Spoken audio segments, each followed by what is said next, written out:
الحمد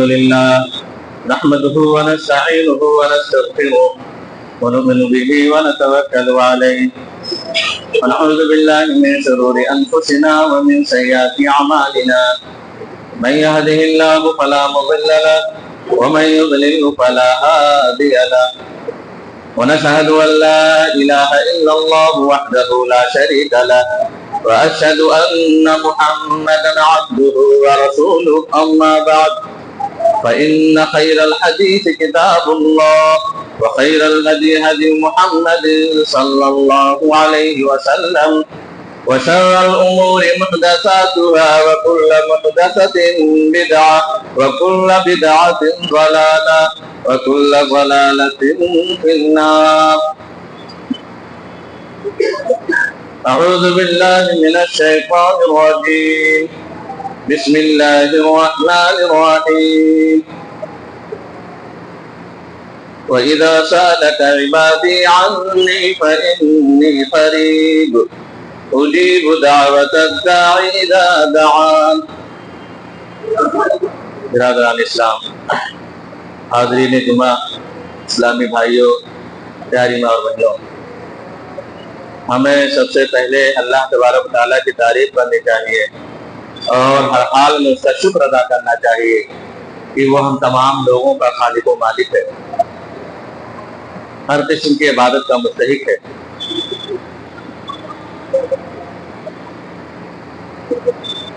بعدہ بے شمار درود و سلام نازل ہو تمام انبیاء کرام پر، خاص طور پر نبی آخر الزماں حضرت محمد مصطفیٰ صلی اللہ علیہ وسلم پر، جو شافع محشر ہے، ساقی کوثر ہے، خاتم النبیین ہے، رحمت للعالمین ہے، جن کی بات ساری باتوں سے اوپر ہوتی ہے، جن کی محبت ساری محبتوں سے افضل ہے، جن کی اتباع و اطاعت ہی میں تمام دنیا والوں کے لیے دنیا اور آخرت کی زندگی کی کامیابی کا دار و مدار ہے. اسلامی بھائیوں، آج کا خطبہ بھی دعا ہی کے بارے میں ہوگا. پچھلے جمعے میں بھی دعا کی کچھ بنیادی باتیں بتائی گئی تھی کہ دعا کی اہمیت کیا ہے، فضیلت کیا ہے، تقاضے کیا ہیں، دعا نہ قبول ہونے کے بڑے بنیادی اسباب کیا ہیں. اختصار کے ساتھ ان پہ گفتگو آپ کے سامنے ہوئی تھی. آج کے جمعے میں بھی انشاءاللہ دعا ہی کے تعلق سے کچھ چیزوں کی وضاحت ہوگی. جو چیزیں رہ گئی تھی وہ چیزیں بیان کی جائیں گی.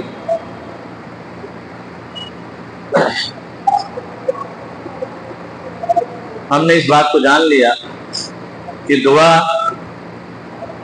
تمام عبادتوں کی روح ہے. اللہ کے رسول نے کہا تمام عبادتوں کی روح ہے. دعا نکال دی جائے وہ کچھ نہیں بچ سکتی کسی بھی عبادت، بلکہ دعا کو عین عبادت کہہ دیا. دعا نہ کرنے والوں سے اللہ ناراض ہوتا ہے. دعا نہ کرنے والوں کو کہا گیا یہ گھمنڈی لوگ ہیں. بھائی جو دعا نہیں کرتا ہے وہ زبان سے تو نہیں کہتا، لیکن عقیدہ یہی ہوتا ہے کہ ہمیں اللہ کی ضرورت نہیں، ہم اس بے نیاز ہیں، ہمیں کچھ مانگنے کی ضرورت ہے. یہ ہم اپنے عمل سے ظاہر کرتے ہیں. ظاہر سی بات اللہ ناراض ہوگا. جس نے پیدا کیا، جو ساری چیزوں کا مالک ہے، ہماری زندگی کی ہر چیز کو مہیا کی ہوئی ہے، دیکھ بھال کرتا ہے، ہماری ہر سانسوں کا مالک ہے. وہ ایک ایک دانہ روزی جو دیتا ہے وہی دیتا ہے، اور پھر ہم اس سے اپنے آپ کو بے نیازی دکھائیں کوئی ضرورت نہیں. تو ایک فطری بات ہے کہ غصہ ہونا، غضبناک ہونا ایک فطری عمل ہے. یہ احسان فراموشی ایک طرح سے ہے. دعا ہر حال میں کرتے رہنا چاہیے. پریشانی ہو تب بھی، پریشانی نہ ہو تب بھی، پریشانی سامنے دکھ رہی ہو تو بھی، ہر حال میں کرتے رہنا چاہیے. اس لیے کہ اللہ کے رسول صلی اللہ علیہ وسلم نے فرمایا کہ ان الدعاء ينفع مما انزل ومما لم ينزل ومما لم ينزل. دعا دونوں صورتوں میں فائدہ دیتی ہے. ان حالات میں بھی، ان مصیبت اور پریشانیوں میں بھی جو پریشانیاں آ چکی ہیں،